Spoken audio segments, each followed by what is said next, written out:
One of the most useful and iconic systems in Minecraft is the potion system, which although it gets almost no attention these days, it's still super important for anyone who wants to survive a high intensity combat in this cube game. They are potions that can give you a lot of very useful effects, and although it would be interesting to talk about how they work, or about the use of soul energy inside the nether warts to make them magical, today we will talk about something that is a little more curious to me: their flavor. To begin with, we need to talk about the most important ingredient in potion creation, the nether wart.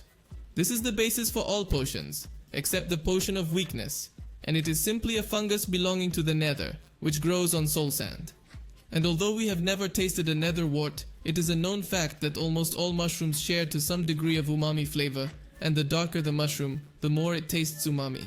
This is a very difficult flavor to describe, but it is mild and lingering, and we can taste it in tomato parmesan mix, dried mushrooms, carrots, ketchup, and sauerkraut, among many other things. Also, this mushroom grows in a rather volcanic environment, so it must taste something weird because of the sulfur, coupled with the soul energy it absorbs from the soul sand blocks it grows on.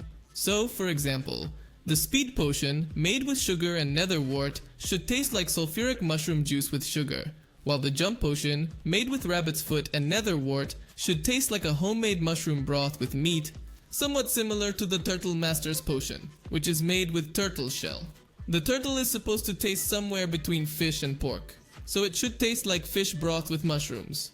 Now, the slice of glistening watermelon and the golden carrot contain gold, but in reality, their golden nuggets are mostly decorative, as the actual edible gold adds no nutrients or flavor to the dish. The healing potion, made with glistening watermelon, should then taste somewhat sweet and oddly textured thanks to the mushrooms. And the night vision potion, made with golden carrots, should taste like a vegetarian soup with lots of glitter. Another interesting ingredient we have reference to that tastes like is puffer fish, which is quite complicated to cook as it is poisonous. Thanks to this poison, the fish has a slightly spicy flavor, but when prepared properly, there is only a small dose that does not hurt, and its spicy flavor accompanies the salty and umami taste that the fish carries. So I imagine that the underwater breathing potion or apnea should taste pretty good, with an interesting and exotic flavor and not at all strange and sweet like the healing potion. Before moving on to the ingredients that we don't find in the real world, which are the ones we will have to get more creative with, I would like to tell you about other ingredients that work as additives for the base potions. Among all the potions, there are some that support the addition of glowstone powder, and some that support the addition of redstone powder. There are even some that support both. The glowstone boosts the potion in question, though it usually makes its effect last less time, while the redstone makes the effect last longer. According to their article on Minecraft.net, glowstone is close to a rather brittle type of luminous glass, which breaks easily and turns into glowstone powder, so it must be somewhat painful to eat. According to the same article, glowstone absorbs some kind of energy, and its closest analog in the real world is phosphorus. From the looks of it, it seems like it should taste like hot, glowy sand. But one thing you should know is that it surely smells horrible, as it must be mined from a volcanic environment full of sulfur and brimstone. According to Minecraft's educational edition, which allows us to see the elemental composition of materials in the game, glowstone contains the noble gases argon, neon and krypton, plus boron and some of the unknown element. The noble gases have no taste or smell, while boron is a semi-metal that apparently tastes like something pebbly and metallic. We don't know what the unknown element tastes like, but it appears to be the glowstone's source of magical energy. So a boosted speed potion, for example, made with sugar and enhanced with glowstone, should taste like sweet sulfuric mushrooms with metallic grit, glittery and glassy, and literally smells like hell. Not pleasant at all. Regarding redstone powder, which puts us in the same situation as the previous ingredient, the educational edition tells us that redstone is made up of a carbon, uranium, and a mystery element. We know that compounds with carbon tend to share an acidic taste, and uranium has a somewhat metallic and salty taste. So it must taste like the gastric reflux of lemon with magic powders, so I can't imagine redstone improving the taste of any of the potions. Other important additives are gunpowder, which makes you can cast the potions, and dragon's breath, which added to a potion with gunpowder makes it persistent, meaning it stays down for a while. These ingredients are not edible at all. If you eat gunpowder in the real world, it can give you diarrhea, headache, convulsions, heart arrhythmias, you can fall into a coma, and it can also severely damage the liver and kidneys, and dragon's breath seems to be some kind of acid that does not dissolve easily, being extremely harmful if you even go near it. The good thing is that potions with these ingredients are not eaten, they are thrown, so we'll be fine. But if you get curious, surely gunpowder has a somewhat metallic taste, and dragon's breath quite acidic. The last additive is fermented spider eye, which gives negative effects to potions, and is very useful for making damaging potions that you want to throw at your opponents. Spider's eye comes from those giant spiders we find throughout the game, and in the real world, even if we don't know what a spider's eye tastes like, we know that spiders taste something like shrimp, strangely enough. So, a spider's eye probably tastes like a super slimy shrimp. Fermented spider's eye is made using a brown mushroom and sugar, so it should retain that shrimp flavor, but with a distinctly more sweet and sour taste. So, it's probably not that bad. It should taste like shrimp, with the sweet and sour sauce you get when you buy Chinese food. Just a little more sour. So a poison potion, made with spider eye, should taste like mushrooms with slimy shrimp, and a weakness potion, which has fermented spider eye but doesn't need nether warts, should taste like sweet and sour shrimp soup. Unconventional, but not at all as bad as redstone.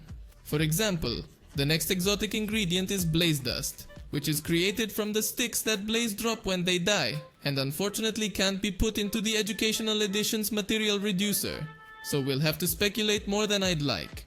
The blaze is a mod belonging to the nether, a dimension characterized by high temperatures, and the color that characterizes it is yellow, which initially could indicate that the blaze has some percentage of sulfur in its composition, since sulfur gives a similar color when exposed to high temperatures.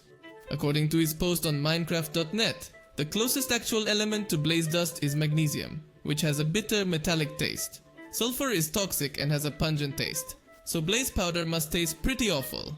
This powder is used to make strength potions, which should taste like sulfur and pungent with hatred and death, being even more horrible with glowstone or redstone. A rather curious ingredient is magma cream, which apart from being a drop from the magma cube, can also be made with blaze powder and a slime ball. We already know that the powder tastes like spicy screws with poison, but what about the slime ball?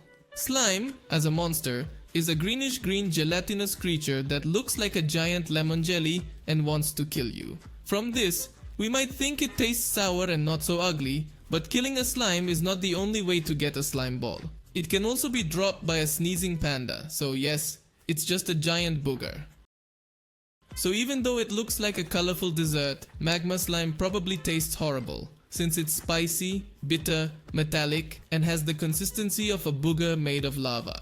I definitely don't envy the poor guy who needs a fire resistance potion. Coming towards the end of the unconventional ingredients, we come across Ghast's tear, which, like all tears, should taste somewhat salty, though also with a hint of sulfur thanks to the environment in which the Ghasts live. So the regeneration potion should taste like a well-seasoned mushroom broth. Not bad. Our last ingredient today is Phantom's membrane. In real bats, their wing membranes are an extension of their skin, and in the Phantom, it seems to be the same case. According to the internet, well-prepared bats don't taste bad at all. But be warned that the last time someone made it, they unleashed the apocalypse. So I don't recommend that you try to make a homemade slow drop potion ever. That said, when making a potion, we don't cook the membrane, so it should taste weird, kind of raw and salty, and well, ugly and unearthly. It is a Phantom after all. So, while it may not be the worst, the slow drop potion doesn't come anywhere close to being a culinary delight. I'd like to end by nominating the best and worst Minecraft potions with respect to taste, because a video like this wouldn't be complete without a recommendation. In my opinion, the richest potions have to be the underwater breathing potion, made with nether wart and pufferfish, and the slow potion.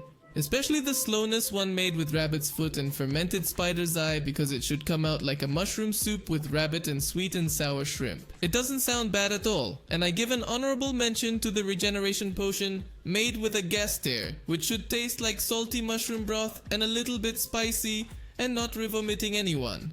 At the other end of the spectrum, we have the long-lasting strength potion. As we said, the strength potion made with blaze powder tastes like spicy bolts ground up with poison, but the redstone, which gives it its long duration, gives it an extra taste of gastric reflux with magic dust, so it must taste impressively awful. And I'm surprised it doesn't give you serious gastric problems when you take it. One horribly honorable mention is damage potion 2. Part of being literally toxic, it mixes mushrooms from hell, glistening watermelon, fermented spider's eye, and glowstone. So it's a weird mix of sweet with sour and salty, harnessing bits of shiny metallic glass, courtesy of the glowstone powder. Yes, it's as if you liquefied mushrooms, sulfur, watermelon, shrimp, Chinese sauce, bits of glass and glowstone and drank the resulting culinary abomination. We're not at all surprised that this stuff will drop 6 hearts on you instantly. So, I hope you liked this video. Like it if you did and subscribe for more videos like it. We don't recommend at all that you try to recreate these potions in real life, but if you do get the mushrooms from hell, we at least recommend that you record it. Remember to wash your hands and that sulfur is not eaten, and we'll see you in the next video. Bye.